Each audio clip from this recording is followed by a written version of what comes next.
गाढ़ा गबरू सिंध जा तू ही मुझो ख्वाब तू ही आई जवाब सदियन जे सवाल जो। सिंध शागिर सभा सिंध यूनिवर्सिटी जे पदर ते आयल असांजे मरकजी चेयरमैन मोहतरम आसिफ जरवार, सिंध शागिर सभा जे मरकजी कैबिनेट, सिंध शागिर सभा ज़िले मेरान यूनिवर्सिटी, ज़रई यूनिवर्सिटी ऐं सबू यूनिवर्सिटी में आयल अगवाननि और सिंध यूनिवर्सिटी जे मुख़्तलिफ़ तंज़ीमनि जे अगवाननि और पदर ते वेठल शहीद अफ़ज़ल आसिफ जे जा जेका तसलसल आहिनि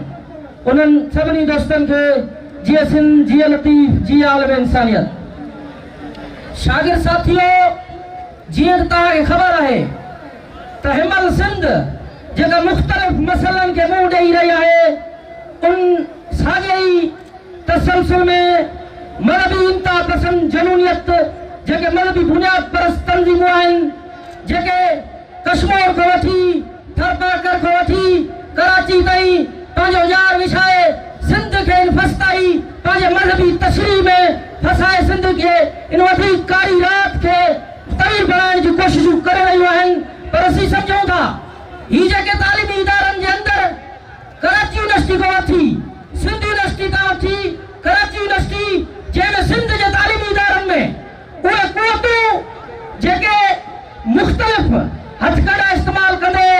सिंध जे तालीमी इदारनि में मज़हबी इंतहा पसंदी वारो अंसुर फैलाए सिंध खे गुलाम रखण जे उनी साॻई साज़िश जो शिकार आहिनि। उन्ही में उन्हनि जो बि ओतिरो ई हथु आहे जेका हिन फेडरेशन जे अंदरि जंहिं फेडरेशन जे अंदरि असीं इएं सम्झूं था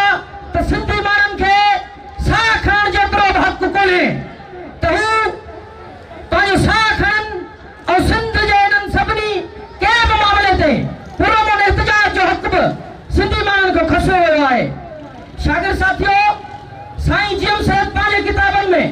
इहा ॻाल्हि लिखी आहे त मज़हबनि जो जनम छो थियो।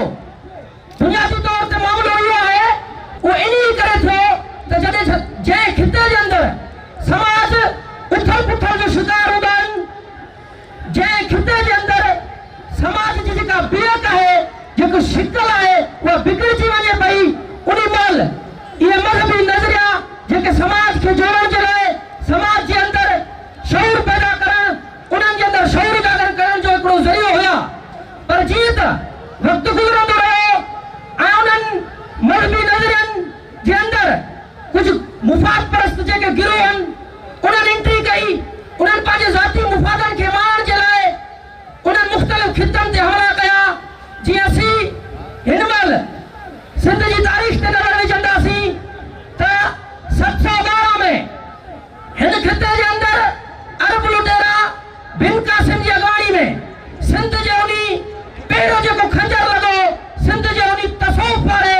सूफ़ी रवायतुनि खे, सिंध जे रवायतुनि खे, सिंध जे सूफ़ी रूह खे जेको ज़ख़्मी कयो हुयो उहो 712 खां शुरू थियो आहे। उहा राति हिन महिल ताईं जारी आहे। छो त असीं अॼु बि मज़हब जे नाले ते ग़ुलाम आहियूं। अॼु बि ही मज़हबी इंतहा पसंद गिरोह असांखे पंहिंजी बुनियादी हक़नि जी ॻाल्हि करण खां बुनियादी हक़नि जी ॻाल्हि ते उहा ॾो रस्ता रोक थी उहा किरदार अदा करे रहियूं आहिनि। शागिर साथियो, सिंध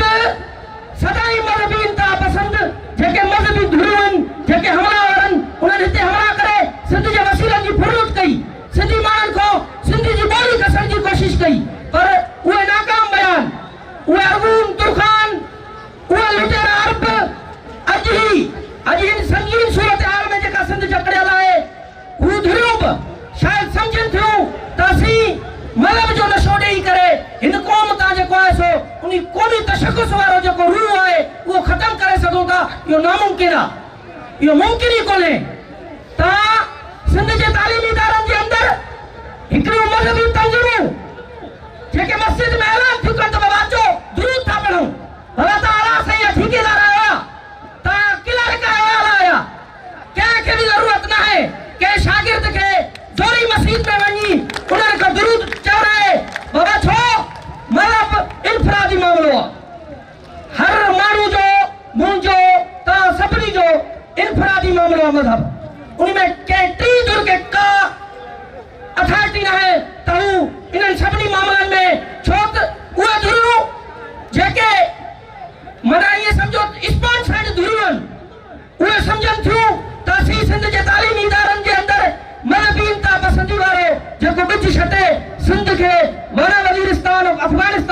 छॾींदासीं पर उन्हनि खे इहा ॻाल्हि यादि रखणु खपे त असां वटि संबारा जो रक्स ऐं लतीफ़ जे तंबूरे जूं तारूं असांजे जड़नि जे धरती जे जड़नि में मौजूद आहे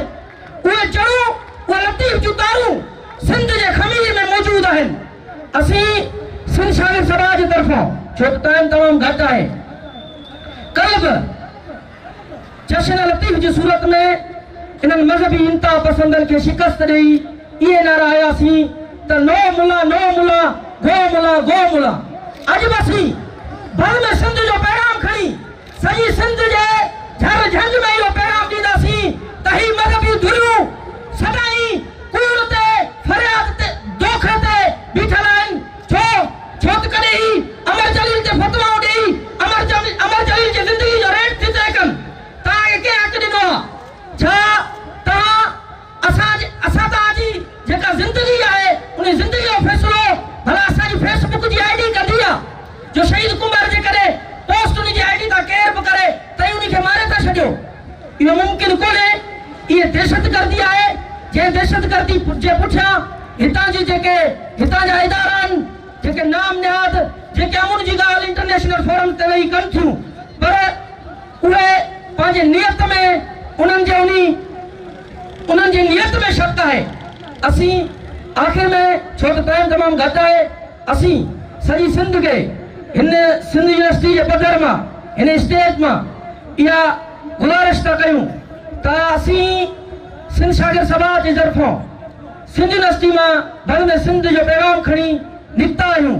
ऐं हींअर असीं सॼी सिंध में ईंदासीं सो अचो पंहिंजे तालीमी इदारनि जी मालिकी कयूं तालीमी इदारनि जी मालिकी वारसी करे वतन सिंध जे उन तारीख़ी उन दौर खां वठी हलूं जॾहिं असांजे यूनिवर्सिटीअ में हिन महिल मज़हबी इंतहा पसंदी इन करे बि आहे त जीअं असां सुठा हिकिड़ा इंजीनियर तयारु न थी सघनि असां वटि हिकिड़ा सुठा साइंसदान तयारु न थी सघनि न के फ़लसफ़ा तयारु थी सघनि पर इहा हिकिड़ी ॻाल्हि तय आहे त जॾहिं 5000 साल अॻु में सिंध जे अंदरि अहिड़ा जेके बि गैर फरसूदा हिननि जा जेके नज़रियात न हुया त असां वटि मोहन जो दड़ो हिकिड़ो मिसाल आहे त सिविल इंजीनियरिंग जा बुनियाद विधा हुया रियाज़ी ढाई सरिश्ता बुनियाद जेके फीथो आहे डबल स्टोरी बिल्डिंग आहे इरिगेशन जो जेको निज़ाम आहे उहो सिंधी माण्हुनि मोहन जे दड़े जे माण्हुनि उहो ॾिनो पर हिन महिल हिन फेडरेशन जे अंदरि ही फेडरेशन नथी चाहे त सिंध जो जेको नौजवान आहे उहो तरक़ी पसंदि थिए उहो पंहिंजे समाज सां जुड़े तंहिंजे लाइ असां उन्हनि खे शिकस्त ॾींदासीं छो त असां तव्हां तेसि ताईं आहियूं जेसि ताईं धरती आहे धरती न हूंदी असां तव्हांजी का बि हैसियत न आहे उन जो वादे मिसाल आहे त अफ़गानिस्तान जे अंदरि इन्हनि धुरियुनि मज़हबी धुरियुनि जेका छिकताण करे उतां जे माण्हुनि खे सॼी दुनिया में दरबदर कयो आहे छा तव्हां सिंध जा शाहूकार जेके माण्हू आहियो हिकिड़ी शाहूकार सिविलाइज़्ड जा जेके असीं माण्हू आहियूं सॼी दुनिया जे अंदरि वञी दरबदर थियूं इहो कॾहिं थियणु न ॾिबो पंहिंजनि जी मालिकी खबी सिंधी माण्हुनि में ईंदासीं उन्हनि खे ॿुधाईंदासीं त हीउ रस्तो हिकिड़ो आहे हीउ सिंध वारो रस्तो आहे फ़िक्र जीम सेहत जो रस्तो आहे अचो पंहिंजे इताद कयूं ॿधी कयूं मुनज़िम थियूं त जीअं नतीजा वठी सघूं सभिनी दोस्तनि जी महिरबानी जीअं सिंध जीअं लतीफ़ जीअं आलम इंसानियत